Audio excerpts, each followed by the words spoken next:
I'm Kim Stafford, and I'm here again with PIMCO Group CIO Dan Ivascyn to give you an inside look at some of the recent discussions taking place within PIMCO's Investment Committee, or IC. Thank you for joining us, Dan. Thanks, Kim. Recent data paint a surprisingly resilient economic picture. Can you share our outlook for interest rates in the global economy and what risks we're monitoring?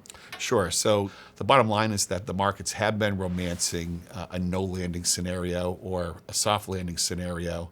We think that's increasingly embedded in the pricing of risk assets.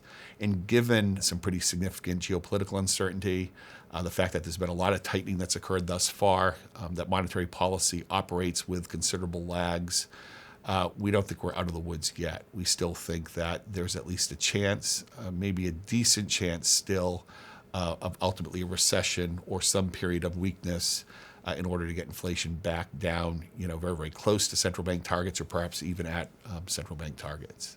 How should investors think about the trade-off between stocks and bonds given the economic outlook you just described? Yeah, so you're absolutely right. Stocks in other of the riskier areas of the investment opportunity set have performed very well the last few months. But when we look at the stock market today, we see pretty high multiples, a pretty low equity risk premium in a historical context, and this macro uncertainty. We do think that there's a bit better value within the fixed income markets, even some of the credit markets. Stocks have been doing well more recently, while interest rates across much of the yield curve have gone higher or bond prices have gone lower. So that relative value proposition between bonds and stocks has only gotten more attractive. So we think, again, given this uncertainty, not only can you get attractive relative returns in fixed income, but much more predictable returns as well. We think you're looking at the ability to put together a high-quality bond portfolio, with a yield of 7% or so, with a 2-year Treasury yield pretty close to 5%, and lower risk spread assets offering incremental yield pickup of 1.5% or even 2%. Above that, very high-quality Treasury yield. So we do think that that makes a lot of sense within the public opportunity set to think about fixed income, even for investors that have typically had very, very high allocations to equities. We think that there's lots of opportunities to generate equity-like returns if you're willing to take even more risk within your fixed income allocation. So given that very positive backdrop for bonds, how are we positioning bond portfolios today?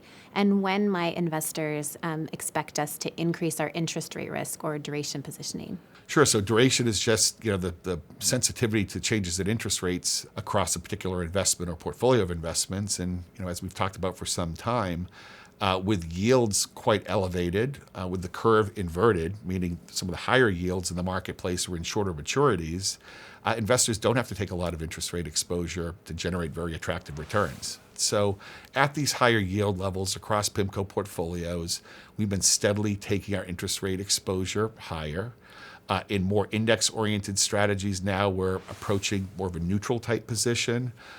If yields go higher from here, and our economics views stay similar to what they are today, we'd consider adding more interest rate risk back into portfolios. So we're rather thinking about more moderate interest rate risk and then using all the other levers that we have at our disposal in terms of the global opportunity set. Great. So speaking of the other levers in the global bond toolkit, what sectors do you like? Sure. So over the last few months, we've been reducing some of our exposures to the more economically sensitive areas of the market, some of the more credit-sensitive areas of the market. We've been diversifying into things like agency mortgage-backed securities. We've been looking to diversify some of our exposure globally, taking advantage of comparatively higher rates in certain areas of the United Kingdom. We've also been looking to diversify exposure into some of the higher quality segments of the emerging markets in some of our more full discretion type strategies.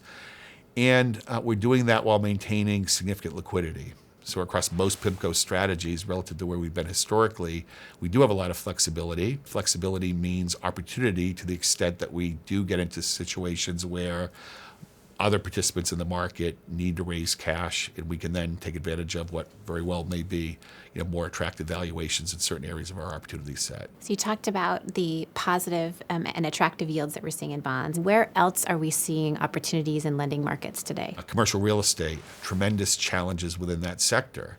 Areas like retail or office are areas that have significant secular headwinds. But there are other areas of the market with very, very strong long-term fundamentals, the multifamily space, anything residential mortgage or housing related. that unfortunately are dealing with a surprisingly high rate environment. Then there are things like data centers, other life science oriented investments that have tremendous secular tailwinds tied to the AI revolution, a lot of other technological innovation. Then coming back to some of the more liquid segments of the market, we do think that this may be the beginning of a more sustained period of outperformance in non-US segments of the marketplace. The dollar's been stronger the last few weeks, but if you go back to the third quarter of last year when the dollar peaked, at least locally, we've seen signs of this outperformance both in fixed income markets, currency markets, and even equity markets. Great. Well, thank you very much, Dan. And thanks to all of you for joining us. We'll see you again next time.